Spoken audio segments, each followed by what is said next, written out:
My name is Nora Hayes, and at 34, I've built a life I'm proud of. I'm a senior software engineer in Seattle, Washington, working at a tech company most people would recognize, earning more than I ever imagined possible. It's a far cry from my childhood when my world fell apart at 8. My mom walked out on my dad and me after their divorce, leaving us to scrape by in a cramped apartment in Pittsburgh. I worked hard, fought for every opportunity, and thought I'd left that pain behind. But then one rainy October evening, everything changed. A knock at my apartment door brought my past crashing back. My mom had somehow found out how much I earn, and she showed up with my spoiled half-sister demanding I hand over a fortune. Their words hit like a punch, bold, shameless, and dripping with entitlement. It wasn't just about money. It was a betrayal that cut deep. How far would they go to get what they wanted? And what secrets were they hiding? I was about to find out, and it would test everything I thought I knew about family. If you've ever faced a family betrayal, drop a comment below and share your story. It means a lot to hear from you. Don't forget to hit that subscribe button for more real-life drama. I never thought my mom would find me because of the money I make. Growing up in Pittsburgh, Pennsylvania, my life changed forever at 8 years old. My mom, Sandra Hayes, walked out on my dad, Michael Hayes, and me after their marriage fell apart. She'd grown cold, always complaining, until one evening she grabbed 2 suitcases and left while I was at a friend's house.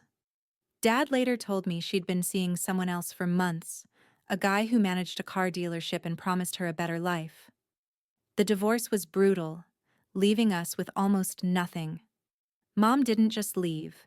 She disappeared, moving 3 states away to North Carolina. Years later, I learned she had my half-sister, Brittany Coleman, with her new husband. She never called, never visited, only sent a birthday card once a year with a generic message that felt colder than nothing at all. Those cards would show up in our mailbox, and I'd stare at her handwriting wondering why I wasn't worth more than 20 words a year. Dad poured everything into keeping us alive. He worked as a maintenance supervisor at an old apartment complex, fixing toilets, painting walls, replacing broken heaters in the dead of winter. He'd come home with paint splattered on his jeans, his shoulders sagging from 10-hour days.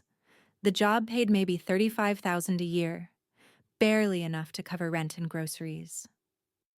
We lived in a 1-bedroom apartment, and I slept on a pull-out couch in the living room. The walls were thin, the heat barely worked, and the fridge was always half empty. Dad hid his stress, but I saw it in the way he'd sit at our tiny kitchen table late at night, sorting through bills with a calculator, his jaw tight. He'd still ask about my day, though, his voice warm even when he was exhausted. He'd help me with homework at that same table, hunched over my math worksheets when he should have been sleeping. At 12, I couldn't stand watching him struggle alone. I started babysitting for neighbors, staying up late watching their kids while studying by the glow of a desk lamp I'd gotten from a thrift store. Soon I took on more, stocking shelves at a corner grocery store after school, cleaning offices on weekends. Every dollar I made, I gave to Dad for rent or groceries, or the electric bill that was always threatening to get shut off. He'd argue with me, saying I should be a kid, that this wasn't my burden. But I insisted. It was my way of fighting back against what Mom had done to us, against the hole she'd left. I'd hide my own exhaustion, telling Dad I was fine even when my hands ached from scrubbing floors or my legs burned from standing on my feet for hours. School was my escape. I'd stay late for computer club, teaching myself to code on outdated machines. Dad would sit with me at our worn kitchen table, helping me when he could, even though he barely understood what I was doing. He'd say I was smart, that I could do anything, that I was stronger than what we were going through. His words kept me going even when I felt like giving up. But Mom's absence was a constant wound. I'd look at her picture from before the divorce, wondering what I'd done wrong, why I wasn't enough to make her stay. Those questions carved something dark inside me that I buried under work and studying. By high school, I'd learned to depend only on myself. I saved every penny, studied until my eyes blurred, and made a promise that I'd never need anyone the way I'd needed her.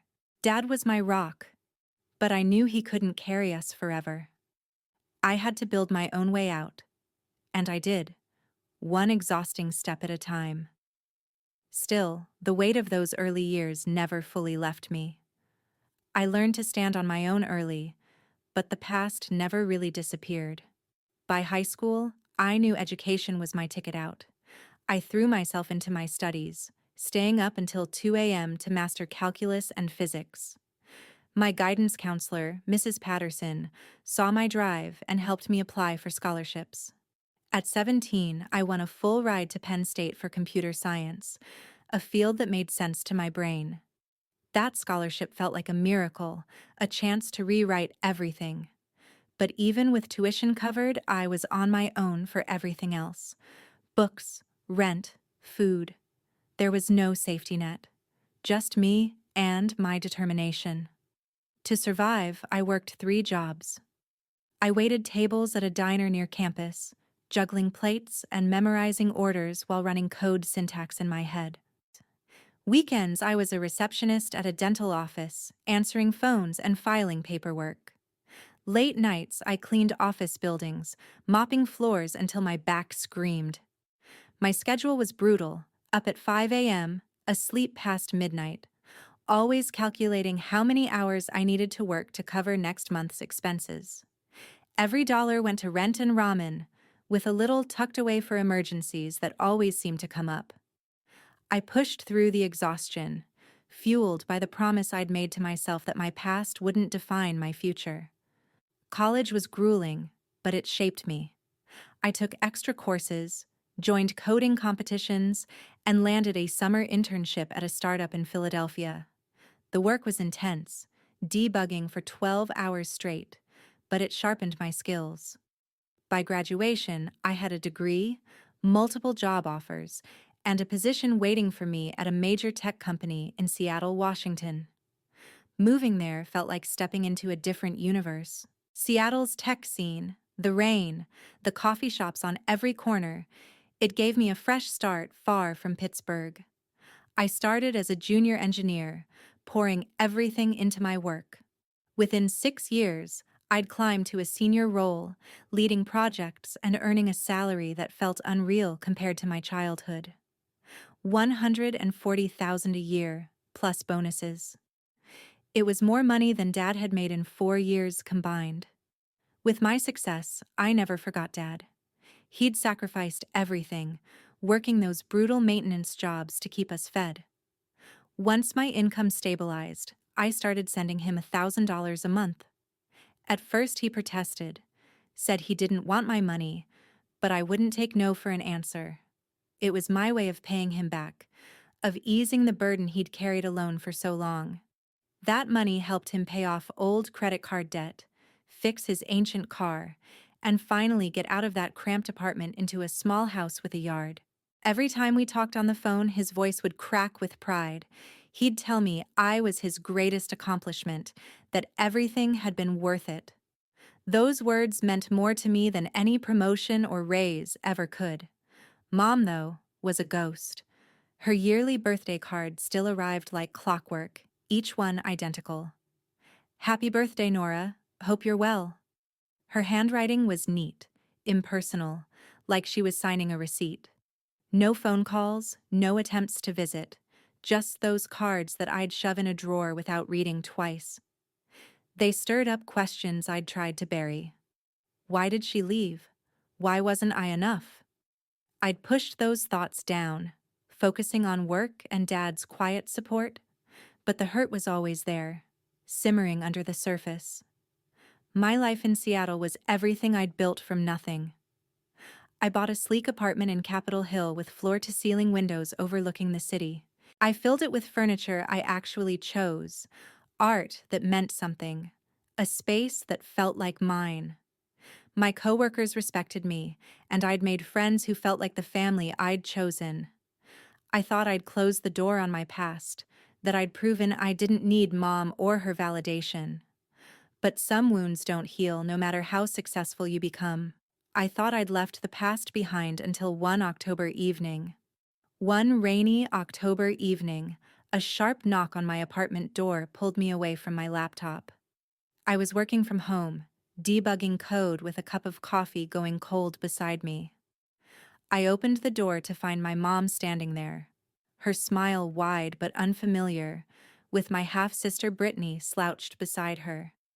It had been over 20 years since I'd seen Mom's face in person, and the sight knocked the air out of my lungs.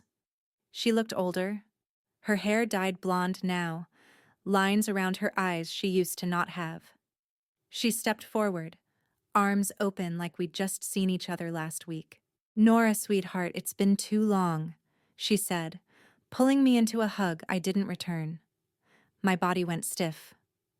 Brittany barely glanced up from her phone, muttering a flat, "Hey," without making eye contact.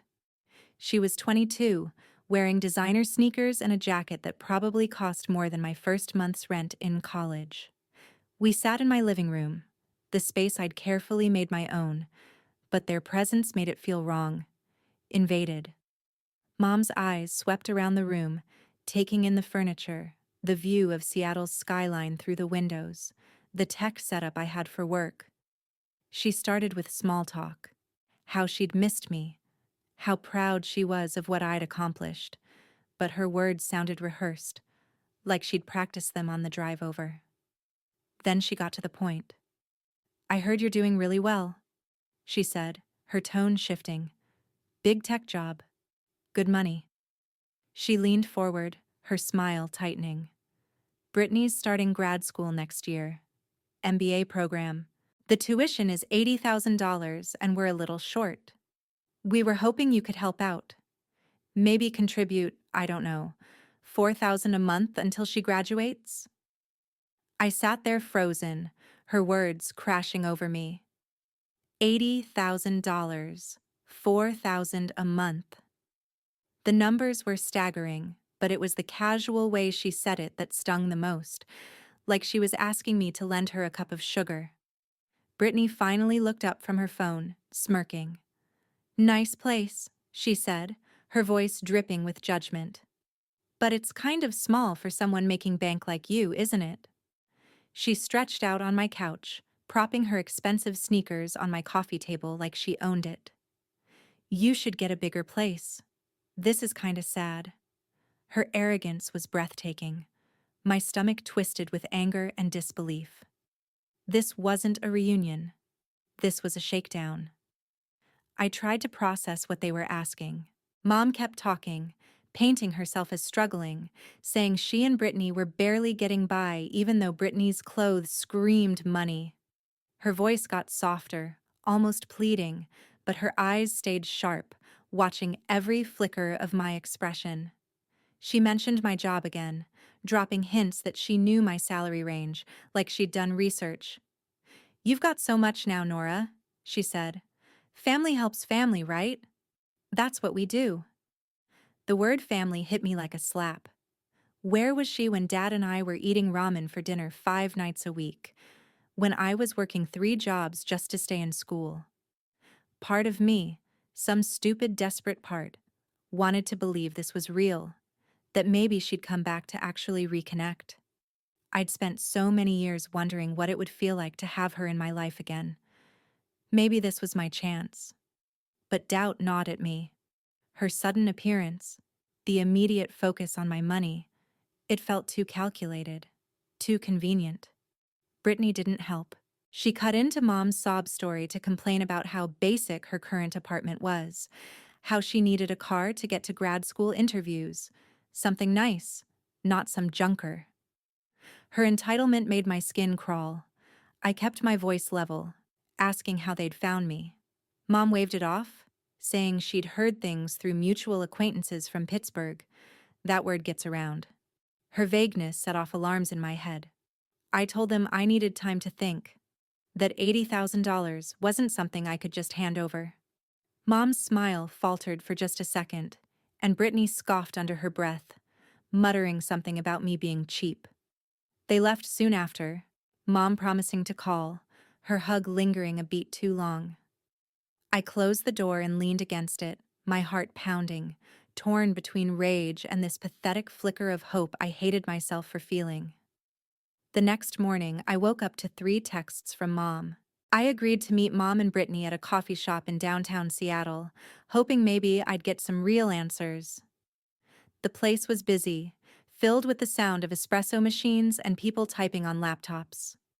I spotted them at a corner table, Mom with that same practiced smile, Brittany scrolling through her phone like this was an inconvenience. My stomach knotted as I sat down.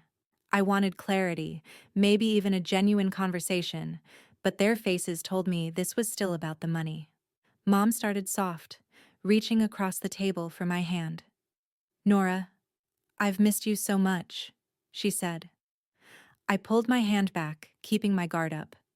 She launched into a story about why she'd been gone all these years, her voice shaking just enough to sound real. "Your father made it impossible for me to stay in touch," she said, her eyes going wide with fake sadness. "He wouldn't let me call. He kept you from me, Nora. I tried. I really did." Her lies cut deep, twisting everything I knew to be true. Dad had begged her to stay in touch, to visit, to be part of my life.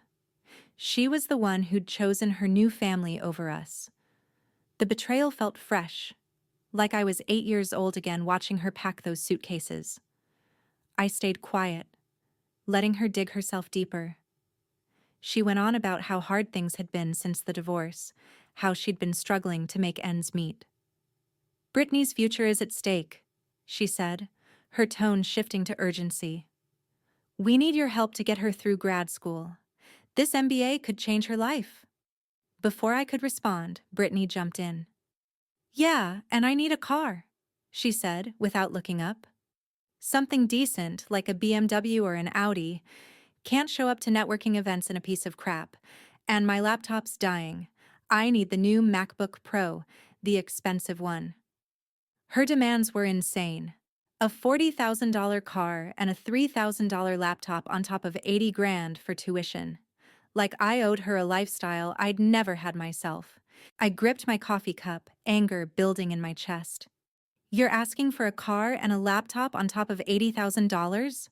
I said, keeping my voice steady but sharp. Brittany rolled her eyes. "You're rich, Nora. What's the big deal?" she snapped, tossing her phone on the table. "Stop being so dramatic."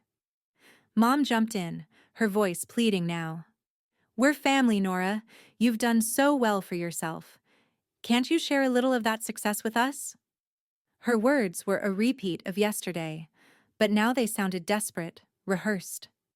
I could see through the act, the way she leaned on the word family to guilt me into giving. I took a breath, my mind racing. "I worked for everything I have," I said, my voice firm. "Dad and I had nothing after you left. I'm not a bank." Mom's face changed, the warmth draining away. "You're so selfish," she spat. "I gave you life, and this is how you repay me?" Her accusation stung, bringing up old wounds, but I wouldn't let her twist this around. Brittany scoffed. "Figures," she muttered. "Mom said you'd probably be like this. Cold." The argument escalated fast. Mom's voice got louder, blaming me for her absence. "If you'd reached out, maybe things would have been different," she said, her eyes flashing. I shot back. "You left when I was 8. You sent cards, not calls. Don't put this on me." My heart was pounding, years of hurt spilling out into this crowded coffee shop. Brittany jumped in, yelling that I thought I was too good for them, that I owed them for being family. People were staring now, but I didn't care anymore. I stood up, my chair scraping loud against the floor. "I'm done," I said, my voice shaking with rage. "I don't owe you anything." Mom grabbed my wrist, her grip tight. "You'll regret this, Nora," she hissed, her face twisted with frustration. I pulled away and walked out, leaving them sitting there. My chest ached with fury and grief. I'd wanted to believe Mom had changed, but she was exactly the same, using me just like she'd used Dad all those years ago. I went home, but they weren't finished with me yet. That afternoon, my apartment buzzer rang, yanking me out of a restless attempt to focus on work. I opened the door to find Mom and Brittany standing there again, uninvited. Mom's smile was tighter than before, her eyes darting around nervously. Brittany leaned against the doorframe, scrolling her phone, looking bored but expectant. After our blowout at the coffee shop, I hadn't expected them back so soon. "We just want to talk," Mom said, her voice too sweet. I felt a chill run through me. Against my better judgment, I let them in, hoping to avoid another public scene. They sat on my couch, Mom clutching her purse, Brittany sprawling out like she lived here. I stayed near the kitchen, arms crossed, watching them. Mom started with small talk about my job, but her questions were pointed. How much did I make exactly? What were my expenses? How did I manage my savings? Then she pivoted, her tone sharpening. "You're doing so well, Nora," she said. "Why can't you help us? Brittany deserves this opportunity." Brittany nodded, muttering, "Yeah, it's not like you're struggling." Their pushiness felt like a trap, and I kept my answers vague, my unease growing. I stepped away to grab water from the kitchen, leaving them alone for maybe 90 seconds. When I came back, Brittany was at my desk. My laptop was open, the screen glowing. My heart dropped into my stomach. She was clicking through my browser and I could see my banking app pulled up on the screen. "What are you doing?" I snapped, rushing over. Brittany shrugged, completely unfazed. "Just looking," she said, smirking. Mom jumped in, her voice defensive. "We were curious, Nora. You've got so much. Why are you hiding it from family?" Her words confirmed what I'd feared. They were after my accounts, my money, everything I'd worked for. I yanked the laptop away, my hands shaking. "You don't touch my stuff," I said, my voice low but firm. I checked the screen. My financial dashboard was open, login attempts logged. My mind raced. I opened my email on my phone, and my stomach dropped further. There was a forwarded message from Dad's email account, sent to Mom's address. It was an email I'd sent Dad months ago, telling him about my promotion and my new salary. She'd gotten into his email. She'd hacked him. The betrayal hit me like a physical blow, not just to me, but to Dad, who'd never done anything but protect me. "You hacked Dad's email," I said, turning to face Mom. Her face went pale, but she didn't deny it. Instead, she lashed out. "Your father's a failure, Nora," she spat, her voice venomous. "Still working that dead-end maintenance job, barely scraping by. I had to know if you'd actually made something of yourself." Her words were poison, attacking the man who'd raised me alone, who'd given everything so I could succeed. Brittany snickered, adding, "Yeah, he's kind of pathetic. You're way better than that." Something inside me snapped. I stepped toward them, my voice steady despite the rage coursing through me. "Get out, or I'm calling the police," I said, holding up my phone. Mom's eyes went wide, her composure cracking. "You'd call the cops on your own mother?" she hissed, standing up. Brittany scoffed, tossing her phone on my couch. "Chill, it's not that serious," she said, but her voice wavered. I didn't back down. "You broke into Dad's email and tried to access my bank accounts. That's serious enough," I said, pulling up my phone's dial pad. Mom grabbed Brittany's arm, pulling her toward the door. "You're making a huge mistake, Nora," she warned, her voice cold.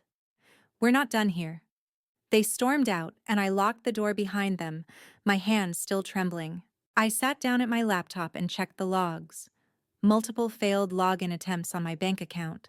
A browser tab opened to my bank's password reset page. My background in tech made me careful. All my accounts had two-factor authentication, strong passwords. security alerts. They hadn't gotten in, but they'd tried. Mom's hack of Dad's email wasn't just a violation. It was proof she'd never cared about me, only about what she could take. The weight of it settled over me, fury mixed with a deep, aching betrayal. I called Dad immediately. Right after they left, I dialed Dad's number, my hands still shaking from the confrontation. When he answered, his voice was warm but tired, and I hated that I was about to add to his stress. I told him everything. About Mom hacking his email, her lies about him keeping her away from me, and their attempt to access my bank accounts. "She's been lying about you, Dad," I said, my voice tight with anger. He sighed, and the sound was so weary. "That's Sandra," he said quietly. "She always twisted things to make herself look better." He confirmed that his email had been compromised. Someone had changed his password a few weeks ago, and he'd thought it was just a glitch. Hearing how she'd violated him again after everything crushed me. But it also made my resolve stronger. I had to protect both of us. I reached out to a lawyer the next day, a family law attorney named Jennifer Park, who'd been recommended by a friend at work. Jennifer was sharp, direct, and didn't waste time. "This is serious, Nora," she said after I showed her everything. Screenshots of the login attempts, the forwarded email from Dad's hacked account, the texts from Mom. We filed for a restraining order at the King County Courthouse, citing unauthorized access to accounts and harassment. The process was exhausting, filling out forms, attending hearings, explaining everything to a judge. But Jennifer walked me through each step. Within 3 weeks, the court granted a restraining order against both Mom and Brittany, barring them from contacting me or coming within 500 feet of my home. The judge's ruling felt like I could finally breathe again, like I had legal protection against their schemes. A few days later, I got an alert from my bank. Someone had tried to initiate a wire transfer of $15,000 from my savings account. The two-factor authentication stopped it cold, sending me an alert on my phone. I knew it was Mom, still trying even after the restraining order. My accounts were locked down tight, every security measure I knew how to implement in place. Her failure gave me a grim sense of satisfaction, but it also left me feeling empty. She wasn't just after money, she wanted to tear down everything I'd built. I reported the attempt to Jennifer, who filed it with the court as a violation of the restraining order. The threat of criminal charges finally seemed to make Mom back off. A year later, my life looked different. Word of what Mom had done spread through our extended family back in Pittsburgh. My aunt, Dad's sister Karen, reached out to me. She told me stories I'd never heard about how Mom had borrowed money from family members years ago and never paid it back. How she'd lied and manipulated people even before she left Dad. Aunt Karen's honesty helped me see that Mom's betrayal wasn't about me. It was who she'd always been. Meanwhile, Mom and Brittany's lives unraveled. Family members cut them off, tired of the lies and demands. I heard through Aunt Karen that they'd moved to a smaller town in North Carolina, their social circle gone. It felt like justice, even if it was sad. I started seeing a therapist, Dr. Rachel Kim, who a coworker recommended.